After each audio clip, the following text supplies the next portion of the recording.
kaka-retire lamang po ng ating Pinoy MD mula sa government service, particularly sa Department of Health, no? After 30 plus years na pagseserbisyo niya po, ano? Aba, pero dahil nag-retire na nga ho siya sa DOH, miss na natin siyang makasama, makausap. Kaya talagang pinakontak natin siya dahil specialization din naman niya bilang doktor ang ating pag-uusapan. Yung sabi nga, infectious disease expert po siya at epidemiologist. Kaya minabuti natin siyang tawagan this Saturday morning para makausap po sa topic ng Mpox. Okay? Kaya alamin na ho natin ang tamang impormasyon mula sa ating paboritong former DOH Undersecretary. Welcome again, Dr. Eric Tayag, dito po sa Pinoy MD sa Double B. The doctor is in. Morning, Connie. Yan, good morning. Narinig na naman natin. At nakikita ko rin kayo ngayon sa atin po namang telebisyon. Ito na, Doc. Unang-una marami hong natatakot dito sa Mpox. Meron ho bang dapat ikatakot ang mga Pilipino tungkol po dito sa monkeypox na tinatawag noon o ngayon Mpox na? Unang-una, ang World Health Organization ay nagtaas na ng alert sa Public Health Emergency of International Concern. Ibig sabihin niyan ay sama-sama po mga bansa sa mundo na i-report kaagad, lalo na ang na-discover nila, Connie, ay merong superbug, yung clade 1B na kung saan mabilis makahawa at maaring dumami ang mamatay dahil dito. Matatandaan na, Connie, nung May last year ay inalis na yung Public Health Emergency of International Concern. At yan ay binalik ng World Health Organization sapagkat dito sa Democratic Republic of Congo, marami sa mga kababaihan ang nahawaan nito.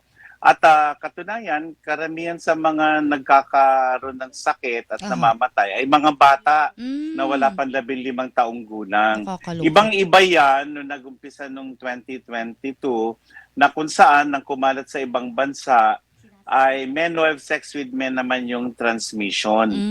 Kaya nag-i-evolve yung virus, Connie. Nag-umpisa yan sa animal to human transmission at ngayon ay person-to-person transmission. Ngayon, sa tanong na kung dapat tayong mabahala, sa ngayon po ay low risk tayo. Subalit, matatandaan nyo, nag-report na ng isang kaso ang Department of Health para sa taong ito. Maliban pa rin sa siyam na nai-report nila noong 2022 at 2023.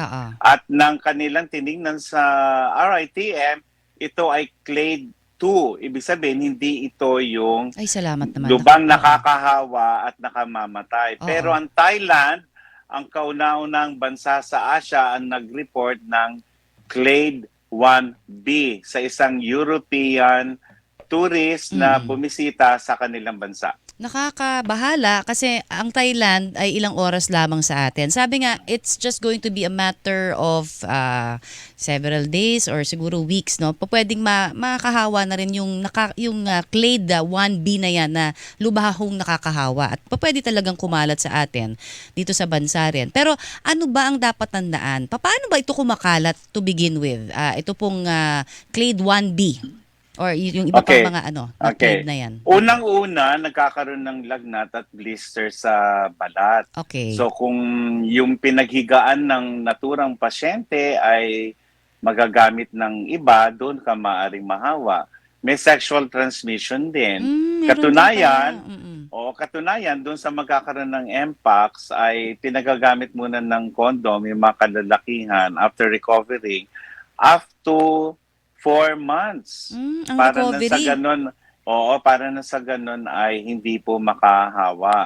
At dito naman sa atin, yung report ng Quezon City Health Office ay 41 yung binabantayan nila kasi alam mo, Connie, 3 weeks yung incubation period. Biro mo, ika-quarantine ka ng 3 weeks.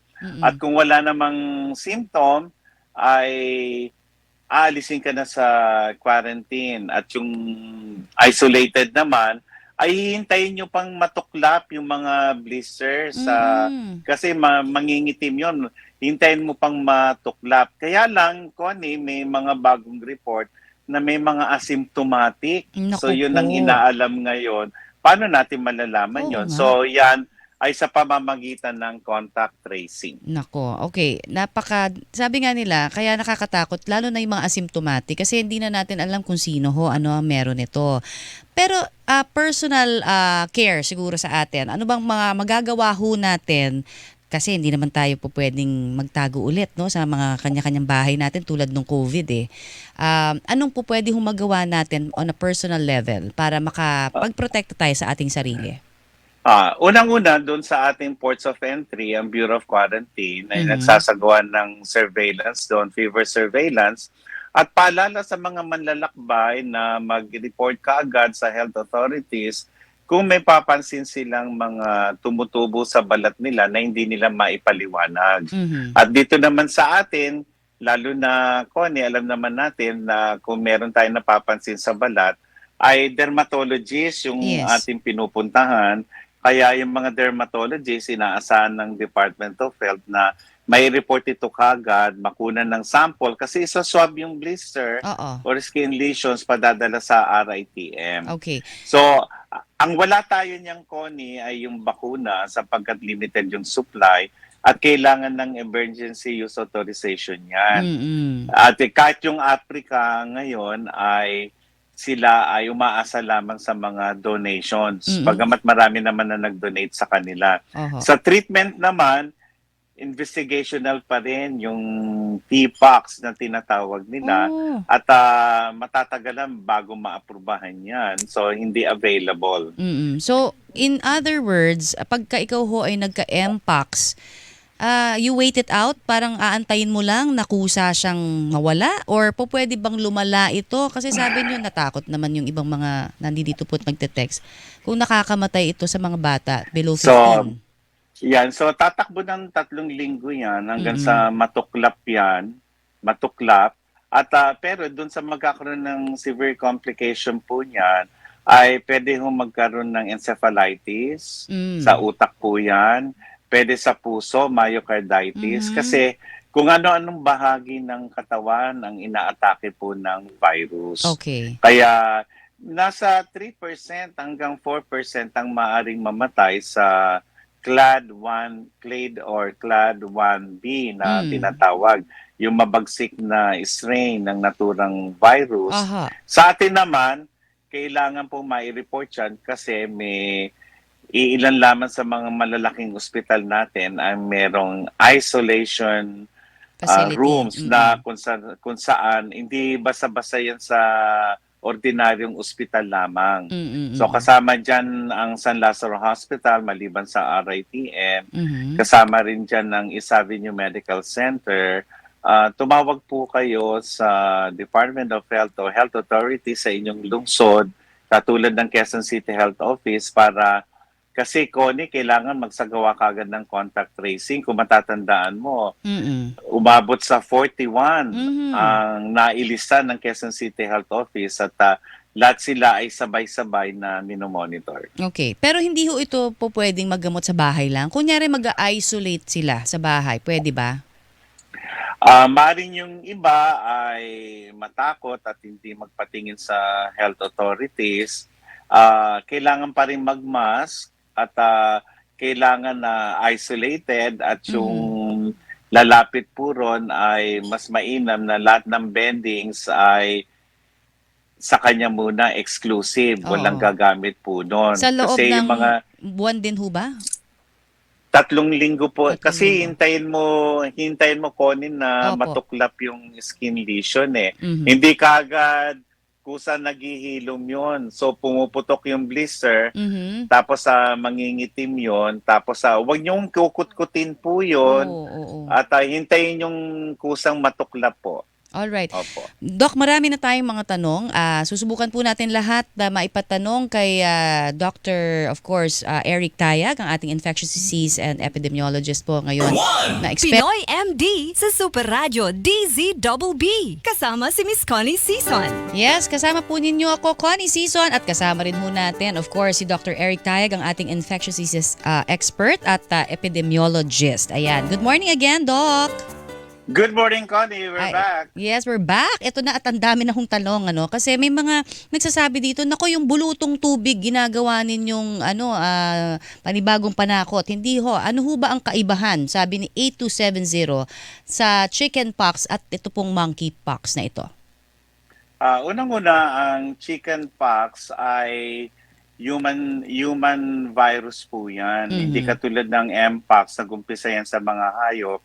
Kaya lang, nagpasalin-salin na at nagkaroon ng person-to-person transmission.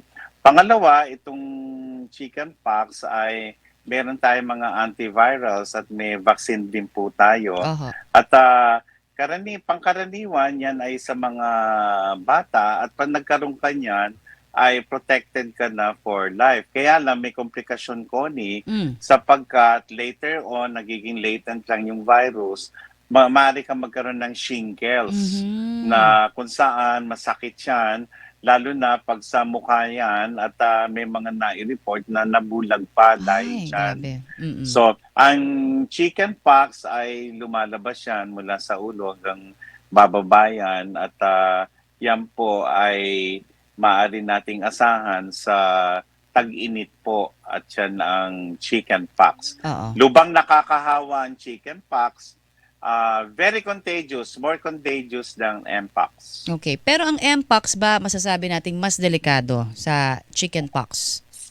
Ang mpox kaya lang naman na nabibigyan ng label yan, Connie, sapagkat bago sa pandinig yan at pangalawa, lumabas yan sa African continent.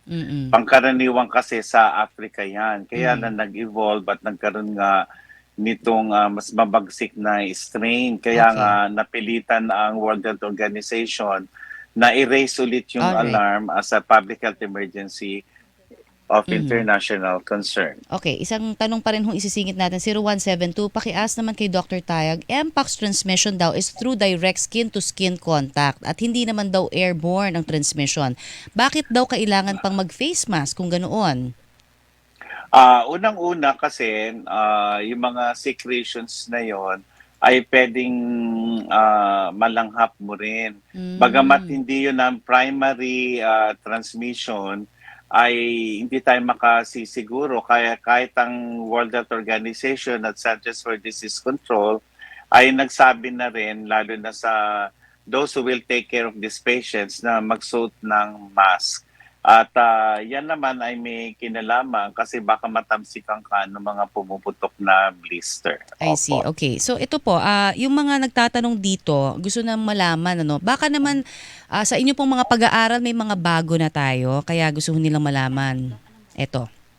Dok, anong bago? Connie, ang bagong alam natin sa Africa, yung Democratic Republic of Congo at Nigeria at iba pang 12 bansa sa African Union ay talaga nagtutulungan na sila sapagkat ang kanilang challenge doon ay paano ma-detect kasi kailangan i-test yan. Dito sa atin ay magiging challenge din yan kung hindi dito sa Metro Manila ma-detect yan kasi ang nagko-confirm yan RITM. I see. So, paano mo maipapadala para ma-confirm yan? So, maaari na sa ibang bahagi ng ating bansa ay may mga pinagsususpetsahan sila pero baka hindi ma-confirm. Kaya nga yung heightened awareness ay kinakailangan. Pag may duda, itawag nyo na. So, halimbawa, mukhang bulutong tubig lang yan pero baka may history of travel, may history ng current or recent sexual contact and safe sex, ay magsuspetsa po tayo na i-rule out na ito mpox. Ang kaibahan po nito ay maaari kayo magkaroon sa maselang bahagi ng katawan. At yan ay isa ng pagsususpetsa, lalo na kung kayo ay may tinubuang mga kulani. So magsususpetsa kayo talaga na malamang sa hindi ay mpox po ito. Ayun, okay. Ito mga pinagsama-sama na naming tanong because medyo na uubusan tayo ng oras, Doc. Pero ito ang ating segment na... Doc, totoo ba? Doc, totoo ba? Nakakahawa daw yung mpox kung gagamitin yung mga personal na gamit ng may sakit, gaya po ng tuwalya, kumot, unan at iba pa. Yes, at ang idadagdag natin yan, ang isang buntis ay pwedeng maipasa niya sa baby kung Ay. siya ay tatamaan ng Mpox. Okay. Ano ho ang ating masasabi doon na sinasabi nga nila na kapag ka nagka-Mpox ka, Doc, totoo ba na gagaling naman daw ito? Basta magpakonsulta ka lamang sa isang derma para mawala daw yung mga peklat at iba pa. Karamihan naman sa mga nagkakaroon ng Mpox ay nakaka-recover pero may 3 to 4% nga na mortality rate at ito ay dahil sa komplikasyon na binanggit ko Yes. kanina Mm-mm. kasama yung pamamaga ng utak o encephalitis. Alright. Nagkakaroon din kasi Connie ng sepsis. Yung Oo, infection yun, sa dugo. Nagkaka-infection Opo. sa dugo. So, kailangan Opo. mapunta ho kaagad sa ospital, no? Huwag na tayong mag-attempt na sa bahay lang. Ganun po ba? Mas maganda lalo na at hindi tayo nakakasiguro kung may iba pang nararamdaman yung tatamaan po nito. Alright, mas mabuting magpa-ospital. Alright, maraming salamat sa inyo, Doc Tayag. Mamaya, babalikan pa namin kayo for more questions mula po sa ating mga televiewers at mga listeners. Season. Yes, tuloy-tuloy pa rin po tayo dito sa Pinoy MD sa Double B. Pagbigyan lang natin ang mga ibang tanong po natin, 0976. Ulitin po natin, Doc. Ang tanong po niya kasi kung may bakuna na ba para sa Mpox. Ang alam natin, meron naman na, Doc, pero wala pa dito sa ating bansa, hindi ba?